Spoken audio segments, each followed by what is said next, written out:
Welcome to Paint a Beautiful Picture. Today we're going to talk about normal growth and development of 3 to 5 year olds. These are people I call the littles. And I have got to tell you, these are my favorite people on the planet.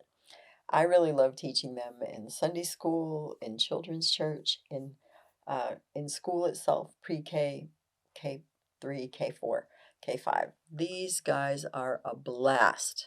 Okay, so let's talk about what normal or average stuff we should be seeing. By the time a child is 3 years old, they should absolutely be potty trained. They should have complete and absolute control over their bowels and their bladder. Truthfully, they should have that somewhere about 2 to 2.5.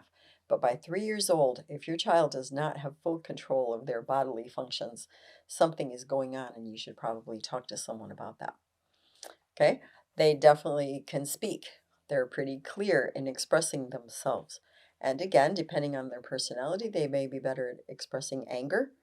They may be best at expressing joy and enthusiasm and excitement, or they might be best at expressing fear and worry and anxiety. And any of those things is normal, but you should be listening to your child talk. They have their own thoughts and ideas and emotions, and they're pretty willing to talk about them. You should be listening. The other thing is that they are developing very much so in motor skills. So whereas before they might have struggled to hang on to something or to manipulate something, now they can throw a ball and catch a ball, and they can stand on one foot, and they can jump, and they can do a lot of things with their bodies. Their bodies are getting stronger, and their bodies are developing motor skills, and you should let them do that. You should really encourage that. By the time they're 5, they should have full control over all of their motor skills. They should be able to run and jump and maybe even do a flip, and they should be able to do everything. If you have a 3 to 4 year old and they aren't doing most of these things, again, you should be going and talking to a professional because there could be something wrong. They need to be progressing through these motor skills without difficulty. A 3.5 year old should be able to go up and down the stairs 1 foot at a time, just go up and down them. By the time they're 4, they should be running up and down those stairs. If they're not doing regular, normal things, then you need to get your hands on somebody. At this point, I want to say this to you. Plastics are not your friend, okay? And they are certainly not your child's friend. I have a niece who has a PhD in polymer sciences, and we have been talking about this for decades. If you have plastic bottles for your baby and you're putting them in the microwave and warming up things, you're doing great damage to your child. There are literal studies that show cardiac damage from plastics and elements in plastics, most assuredly neurological damage. Um, you don't want to be using plastic. In fact, I'm going to tell you this. If you're one of these people who regularly cooks or warms things up in microwave, get rid of every plastic thing in your house. Yes, I'm dead serious when I say this to you.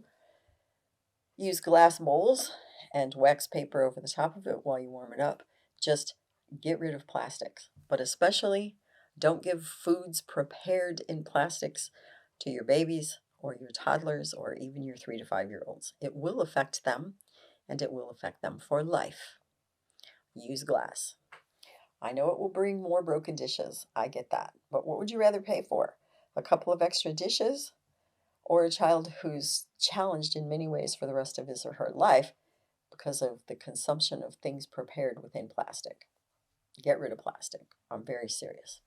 So the normal 3 to 5 year old is extremely active and starting to be able to express a lot of things to you. And they're very capable of following commands. So don't let a 3 year old get away with doing things that are bad. You say to them, pick up your toys, and they don't, then there are definite consequences. They understand the cause and effect concept, so don't let them get away with not doing what is right. Certainly by the time they're 5 years old, they are fully aware and fully capable of following instructions to the exact degree that you tell them, most especially if you've trained them how to make their bed, how to pick up their toys, where their shoes belong, where their backpack should be, where to hang up their coat. You can expect them to do all of those things because they're extremely capable of doing that.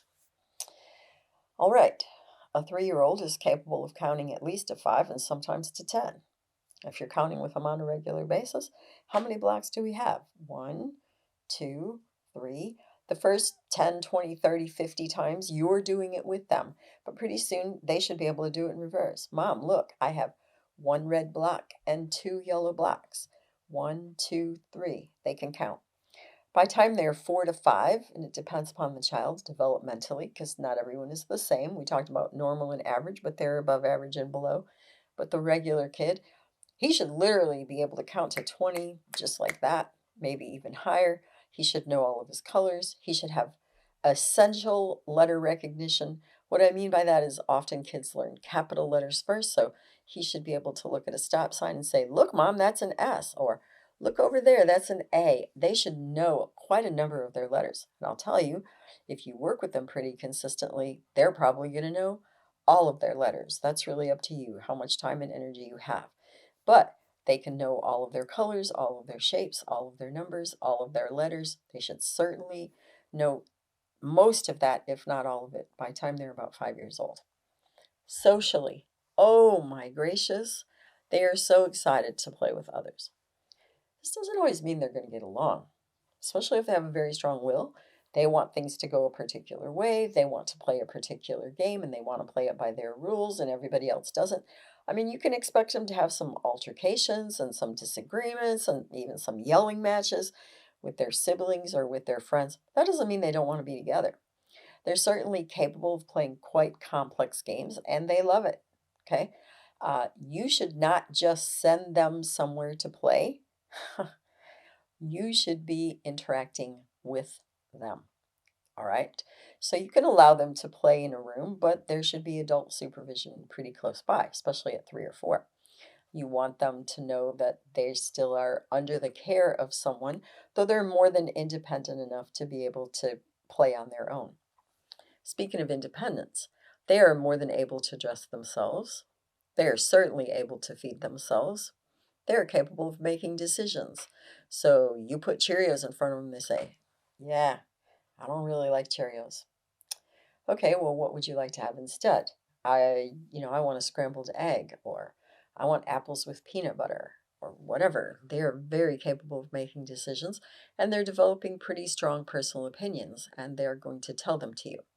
They'll tell you, "I don't like that red shirt. I'm never going to wear it again." Well, if you give it to them next week, they may or may not change their mind. But if there is a reason that they particularly hate that red shirt, like they got into a fight with their very best friend and he threw mud at them and they're never going to wear that red shirt again, okay, then maybe they're really not. And you might as well donate it to somebody and move on. But they have strong opinions and they're developing more and more and more opinions as they go on. They're extremely capable of critical thought. By that I mean, if you say to them, "Okay, if you cross the road without my permission and a truck is coming, what's liable to happen?" "Well, I might get in big trouble." "Yeah, you might. What else?" "I might get hurt." "Yeah, you really might." So they're capable of adding 2 and 2 together and getting 4, and maybe even sometimes they can process more information than that. So when you give them a command, "Do not go out of the yard," they're more than capable of following that. And if they choose not to, they most assuredly need to experience consequences. I've had so many people say, "Oh, he's only 4, he didn't really know." Uh, guess again. Just saying to you, even most 3-year-olds can start to discriminate and follow commands. And so don't let your kid get away with stuff. Developmentally, he knows and he understands and he's fully capable of following the rules. Trust me, at school we have plenty and they do follow those rules. So this is up to you as a parent to have reasonable expectations of your child. And a reasonable expectation is they are going to know the rules, remember the rules, and follow the rules, and expect consequences when they don't. So don't be hoodwinked. 3 to 5-year-olds are very capable of that. Okay, in social interactions, they are also capable of problem solving. Now, again, this is a matter of teaching them. So I was dealing with a couple of little girls, their sisters, a couple of days ago, and they're about 3 years difference, but they kind of fit within this time frame.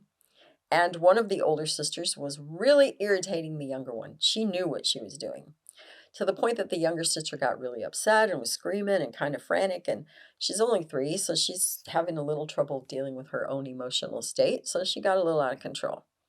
And I talked to both of them. I said to the older sister, "What did you think was going to happen when you acted like this, when you kept tormenting your sister and bugging her and really giving her a tough time? What did you think?" And she said, "Oh, I thought she was going to get mad." I said, "So you meant for that to happen?" "Well, yeah, I guess." And I said, "Did you think she was going to be the one to get in trouble?" And she gets this look on her face. It's like, yeah, I have a sister like that too, actually. I understand that one. So I said to the younger sister, "So when your older sister acts like this, what do you think is a good idea?" And she said, "I know I'm not supposed to be mad." And I said, "Is that true?" I said, "I'd be mad if someone treated me like that. I don't think it's that you're not supposed to be mad. I think it's that you're not supposed to act badly when you're mad. You don't yell and scream. You don't say bad things." I know. So children are very capable of resolving things, and I had them talk to one another about what they had done, and they did work it out. So you can fully expect a 3 to 5 year old, somewhere in that range, psychosocially, to be able to solve problems and work problems out with each other. Don't keep getting in the middle. At my house, there was a rule: you may not tattle.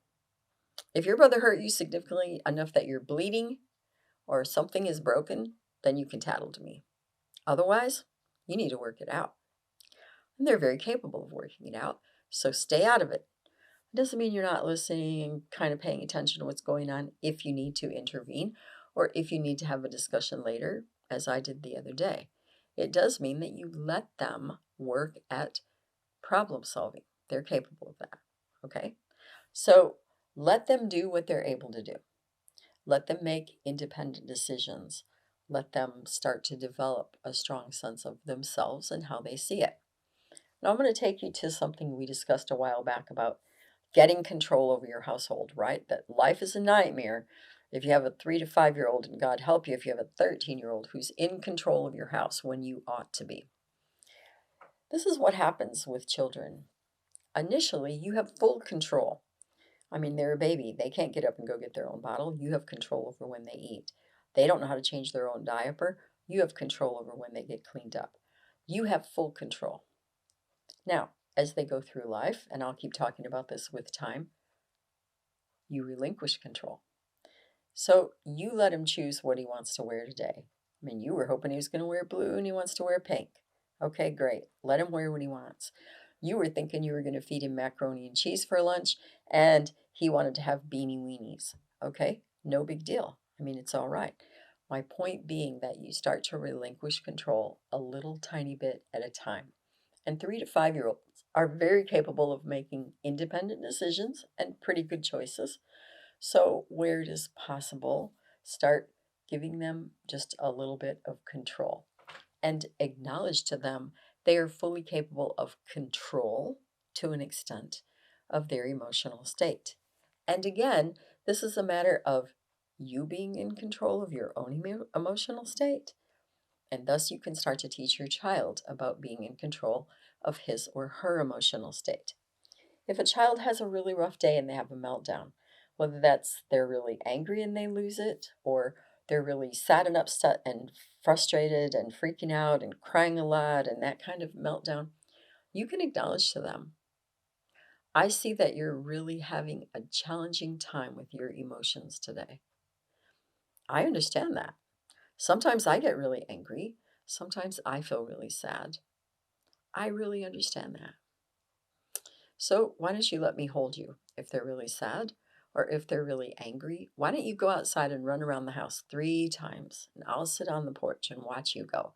Let's get some of this emotional energy out of your physical body so that maybe you're going to be able to handle it differently." A 3 to 5 year old is a very interesting little person, and they're really developing as a person, as a human. And so, this is one of the most amazing opportunities of your life to get to know them and to find out about their uniqueness, see what is interesting to them, find out their likes and their dislikes. This is one of the most just exactly amazing times in your child's life.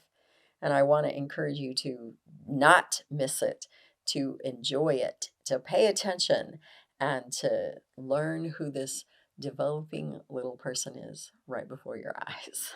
You may find additional information on our paintabeautifulpicture.com website. Additionally, you may watch me on Rumble, and you may also listen to a podcast on Buzzsprout or Spreaker, all under the name Paint a Beautiful Picture. If you like this video, please give me a thumbs up. You may subscribe, and if you are interested in receiving notifications, please hit the notifications button. Thank you for joining me today. Have a wonderful time with your child today.